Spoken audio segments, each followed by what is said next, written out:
Olá, todos nós sabemos que o Brasil é um dos países mais ricos do mundo. Hoje, apesar da queda do PIB, nós ainda somos a nona maior economia do planeta. Nós somos ricos sob todos os aspectos. Nós temos a maior reserva de nióbio do planeta, um mineral estratégico. Nós temos a maior reserva de água potável do mundo. Nós somos atualmente a terceira maior reserva de petróleo, com possibilidade de nos tornarmos a primeira diante das descobertas do pré-sal.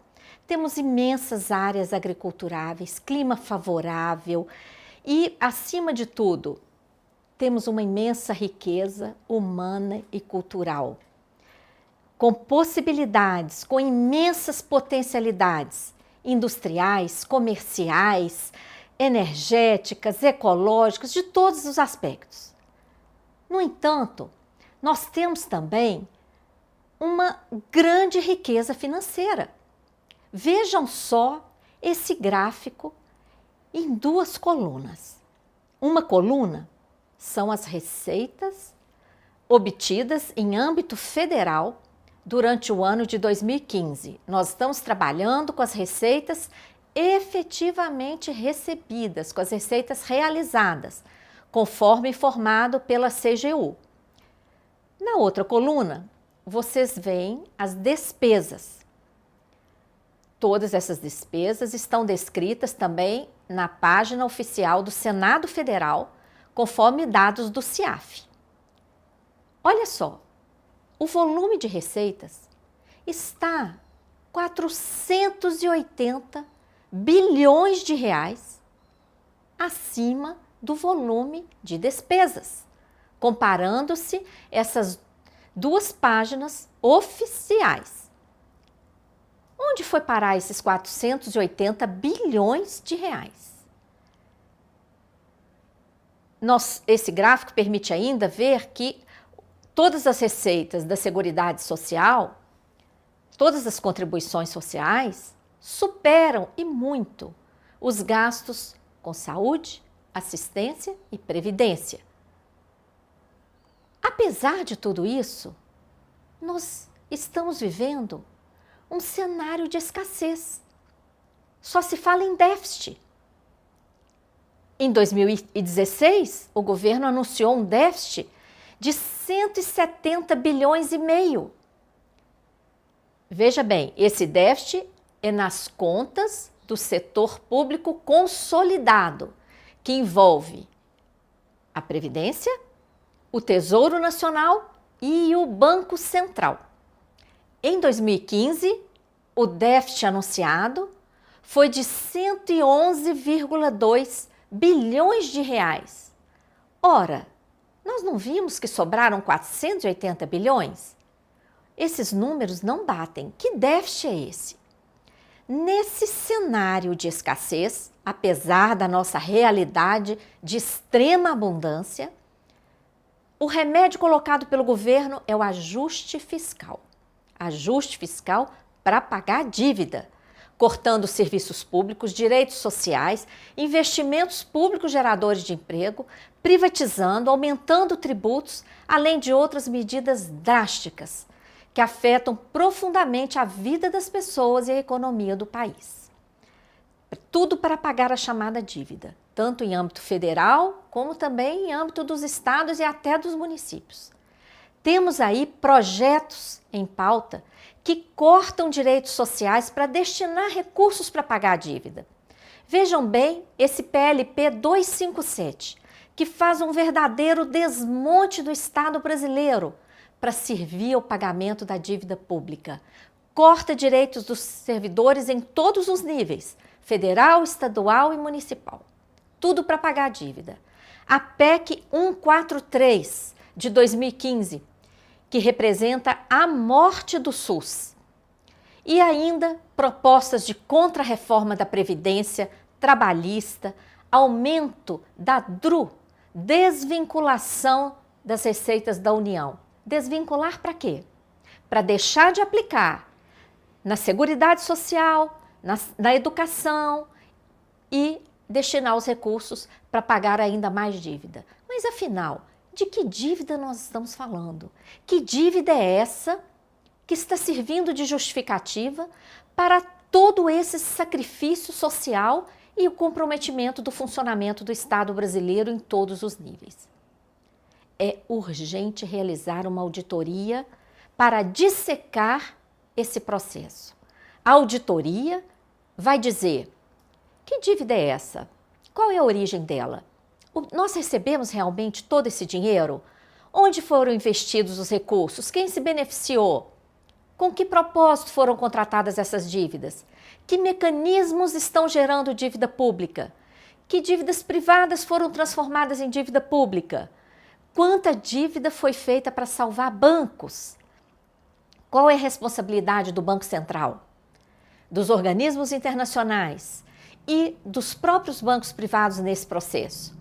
A auditoria está prevista na Constituição, o povo já se mobilizou, realizou um grande plebiscito no ano 2000, a auditoria cidadã nasceu desse plebiscito. Há 15 anos estamos nos dedicando a investigar esse processo. O nosso principal passo conquistado no Brasil foi uma CPI na Câmara dos Deputados, que teve acesso a inúmeros dados e documentos. Diversas irregularidades foram comprovadas. Conseguimos comprovar, evidenciar o funcionamento do que chamamos de sistema da dívida, a utilização do endividamento às avessas. Em vez de servir para aportar recursos, esse processo está continuamente sangrando os recursos federais, estaduais e até municipais. É um esquema que se reproduz também em outros países. A principal característica é a ausência de contrapartida para essa dívida. Olha que grave! Dívida sem contrapartida efetiva e beneficiando principalmente ao setor financeiro. O que está provocando o crescimento dessa dívida? Não é a gastança, como os jornais costumam dizer. Não são os gastos sociais.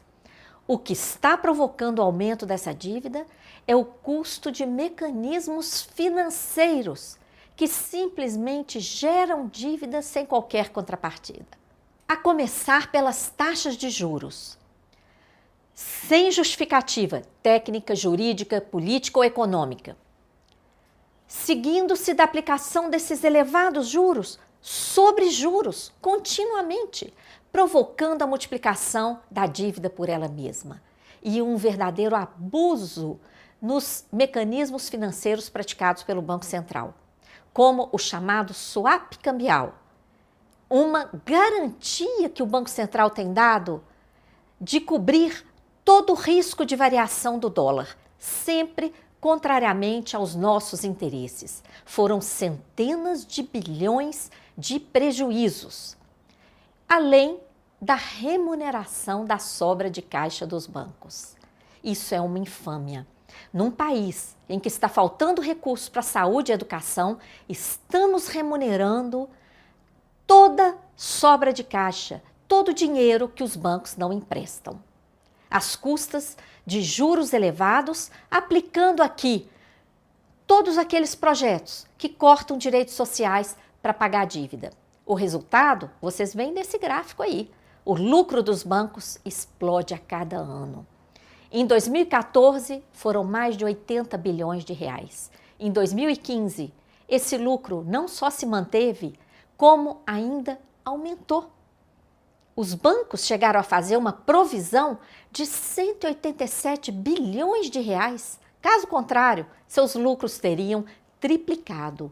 Num ano em que a indústria caiu, o comércio caiu, o emprego desapareceu, cortes salariais, o próprio PIB do país encolheu e o lucro dos bancos triplicou. Então, diante de tudo isso, depois de 15 anos de luta, nós conseguimos incluir no plano plurianual para 2016-2019 a indicação para uma realização da auditoria da dívida com participação social. Essa foi uma grande vitória. Só que a presidenta Dilma vetou.